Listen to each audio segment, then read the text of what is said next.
boo and just face reality that you got work to do. Hey guys, this is Olivia here. I wanted to come on here because I haven't done a twist out since like maybe 5 years, because I had my locks for about 2.5 years, and then before my locks I was pretty much very short haircut, shorter than this. And so I haven't done a twist out in so long. So I just wanted to come on here and kind of just show you what's going on. I already laid my edges. I'm going out tonight. So if you're like, you're doing a lot just for a video, I'm not. I'm going out tonight. I shampooed my hair, I conditioned my hair, and I twisted up last night, and it's currently the next day around like 8 o'clock. So I have pretty much a 24-hour turnaround. And I just wanted to come on here and just talk, not really about my hair routine. I just really wanted to talk more so about my hair journey and just like what's been going on with me. So like I just said, I had my locks from the summer of 21, and I cut them off October of 2023. And it was such a beautiful journey. I really enjoyed my time with my locks, and I might even go back to it one day in life. But right now, I'm good. Oh, by the way, I'm using the Melanin hair oil, so good, by Natural 85, one of the OGs here on YouTube. I was doing so good with my locks. Like, my locks were thriving, and then I moved to Chicago, and everything kind of went down like that when it came to my locks, because I didn't have a loctician when I moved here, and that was my first error right there. I was thinking, hey, just like every other journey in my life for my hair, I had to do my hair. You know, from starting the natural hair journey, I did my own twist outs, I did my own braid outs, you know, I did everything. So I'm thinking, okay, it can't be that hard to retwist my hair. Yeah, didn't feel hard until I looked at the growth of my locks.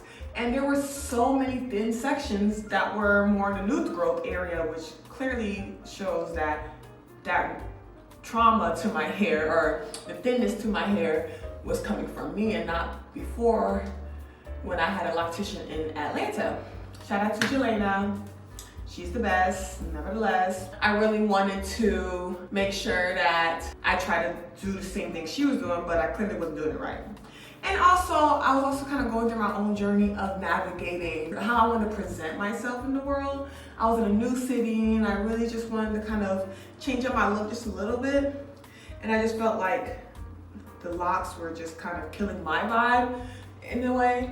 I just think really is because it wasn't healthy and it wasn't thriving. And so I think that's what the vibe killing was.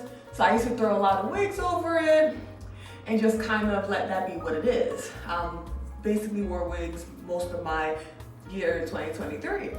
Eventually I was like, I can't do this anymore. I was going to comb out the locks, and I found that, yeah, two locks in, it was almost 2 hours. I cut it loose right there and then. I couldn't do it. And I'm not the type of person to be scared of short hair. Most of my life I've had short hair, so it ain't nothing but a chicken wing, you know what I mean? Realized immediately after cutting it that I was ready to throw a wig on again. And I found that I still wasn't happy with my hair journey. So I threw it in wigs, and now recently I'm now wearing my natural hair out yet again from like how I was doing it with the locks and prior to locks. I've always been a wig girl. That's never gonna change about me. I love a good versatility, but I do love my natural hair. I find that a lot of people won't go natural because they have a lot of the issues that, I don't want to say issues, a lot of the hair typing textures that I normally have, which is I have 4C hair, which has its own thing going on. It's thin and it's fine. And I've accepted my hair texture and thinness and fineness long time ago during the whole natural hair movement. But I just forgot how thin it was because locks almost gave me the illusion that I didn't have thin hair. You know, I just kind of threw my hair back in wigs again because I was just trying to figure out how to navigate it. Like, what do I do? Do I want to dye it? Do I want to chop it up? And so while I was in the figuring out phase, I just put it away so it can grow. I just want to kind of put the wigs away for a good minute right now, because when I really think about my hair journey, even when the whole natural hair movement was like in, you know, the heat of it all, like 10 years ago, whatever, I still did so much manipulation, from things like dyeing my hair and trying to get the best curl definition ever. And like, as you can see here, like, yes, I'm doing a twist out, but like, I'm not striving for the definition at all. It's not even on the agenda today. I'm literally just striving for my hair to be a little more stretched, but I don't care if it's not stretched. I literally just came from a wash and go the week before, and I really enjoyed that journey, that wash and go. I did the technique that all the girlies are doing right now, which is the gel and the mousse and gel combo, and it was cute. It was cute, but definitely wasn't sustainable for a whole week for me. So I might just do that on like occasions where I feel like I just want that look for that moment. I really want to come on here and talk about a topic that I kind of see sprinkle around on TikTok and stuff concerning how people don't want to go natural or don't want to wear their natural hair. They probably are natural. They don't want to wear their natural hair because they are tired of managing it. And I find that if you really change your relationship and your expectations, and honestly don't care about what people have to say, I know that's easier said than done, but as I'm navigating my late 20s and really in my in that era right now, I truly don't care.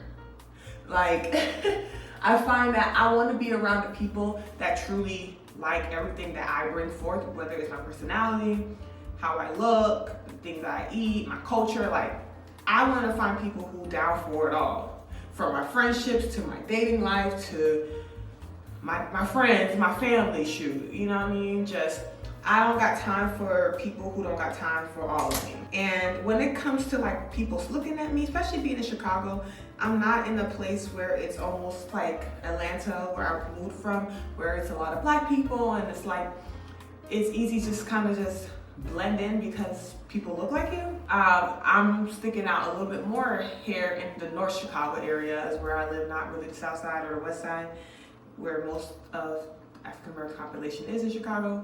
I'm living in the North Side, so really like going to places like tonight, you know, and navigating that space with my natural hair. You know, I just find that we are all different, so let's show up different, you know what I mean? There's gonna be the Hispanic Latina girl with her loose curly hair. There's gonna be the white girl over there with her straight hair. So why I can't be over here with my kinky coarse hair? Like, why can't we all just be here? You know what I mean?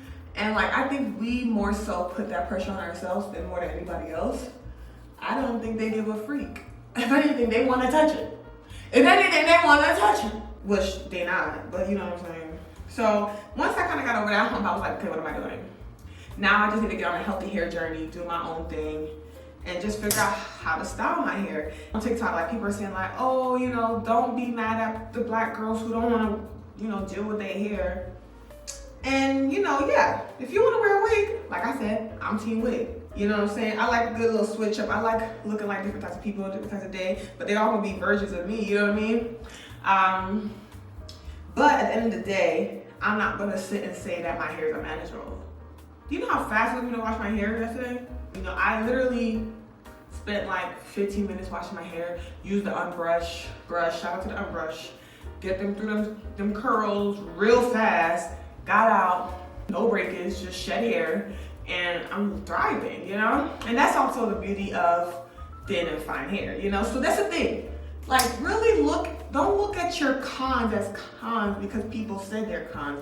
Look at it as a blessing. Like, if you have thick hair, it's a blessing. You get to have a full head of hair. You get to, you know, have that just thickness and be able to like do a lot of the styles and do a lot of the cool different shapes. If you have thin, fine hair, you know, be grateful. You get to go through your hair maintenance process much faster than the girls with the thick hair. So it's like, and it's still beautiful regardless, you know? You still get to have different hairstyles that might look crazy with somebody with thicker hair. And so I find that short hair looks really good on thin, fine hair. And even when it's long, I just find it's a little more manageable. So why not embrace the differences and realize that they all come with its differences and not its cons. That's what makes you different. It's like saying, I'm an apple, you're orange, but they're both good. Orange and apples are really good. Sometimes I want an apple, sometimes I want an orange. And so why can't we just categorize a lot of our hair textures like that? And also another thing, I really miss the natural hair community here on YouTube. It was a thriving environment. Of course, it had this little like issues, especially with like prioritizing the looser hair textures and them getting all the the attention and the brandings. And I, even as a younger person who didn't understand that marketing stuff at the time, I was like late teens and stuff. I didn't understand like all that stuff, but I understood that they were being taken care of more than my hair texture. I was being amplified more. Even when I go to school, people will say things like, you know, I love that you rocking it, but I could never. I have your hair texture as well, and I could never. Like, why you can't ever? Why you can't ever? Because, baby girl, God gave you what's on top of that head. So you can always. You just scared, and you scared of a routine that you're not making your own. You watching all the other girlies doing 10,000 steps to take care of their hair, and that's cool. I'm happy for it. But that's not you. You want less maintenance. So go strive for that. Go find ways to make that a reality for you. While there might be the next girl who wants it to be a full spa-like experience where she's in there for hours, great. Go find that routine. But instead of saying it's hard to deal with, it's difficult to maintain, I think that's just lazy. I think that's just flat out lazy. Just say you want to wear a wig today and keep it pushing. For you to continuously put self-hate on yourself and then pass that to your children is just not cute. Like, we all have the responsibility, if you're gonna have a kid or be amongst kids, to raise that next generation with confidence and the ability to take care of their hair, take care of themselves, to know that when they look at themselves, they can respect that. You know what I mean? So for you to say this or that, and this, and let's just be real, be lazy, you know, just be real that having natural hair is hard. Like, no, it ain't. It ain't. Like I said, it took me less than 30 minutes to go from a dirty body, wash my hair, condition it, take a shower, rinse the conditioner, brush out my hair, dry myself, and stare myself in the mirror to lotion up and do my leave-in conditioner and twist my hair. That part took like, 30-some minutes. But before all that was 30 minutes. So an hour to have my hair done for the week? Man, you tripping. Like, what do you think other communities are doing that have different hair textures, like the looser, straight hair? You think they're just spending 5 minutes and doing this and they're out? Do you think your lace front is just, no. You're spending the same time. You gotta sit somebody's hair probably, get the lace front done, or you have to do it yourself, and you gotta spray the glue, you gotta cut the lace, you gotta curl, you wanna put curls in it, you wanna make sure it's flat, you wanna do this, you gotta bleach the knots. But this is hard. Okay. So I'm not coming down at it because, like I said, you will find me in a wig. You will. But I'm not gonna sit here and say this is hard. I'm not telling myself that. Absolutely not. This is not hard. This is not ugly. You tripping. And there's nothing, and you say, I don't like the look of what my hair does for me. Change your perspective. Change what you think looks right or wrong. And that's not even me saying like, well, it's just how I like to look. Think about why you like to look that way. Just really sit with yourself. Really sit with yourself. Because you're not finding other people with different textures, the looser textures. You're not finding them putting wigs on left and right and in the rate that we are. So really think about why you doing that. And like I said for the 1,000th time, I wear wigs. But I wear them because I want to change up my look. Like how I want to wear a red shirt today versus a blue shirt. But I'm not saying I'm wearing a wig because of the hardness of doing my hair. Stop lying to yourself, boo, and just face reality that you got work to do. Welcome to my channel, where I'm gonna be real with y'all. If you got something to say, let's definitely have a conversation. I feel like I look good, and I'm gonna walk out as such. Let me come back, and I gotta do some like zhuzhing up, and then I'll be back with the final results. I forgot to record the final results, but here are some photos before I went out. And here is my hair on day 5, so still beautiful.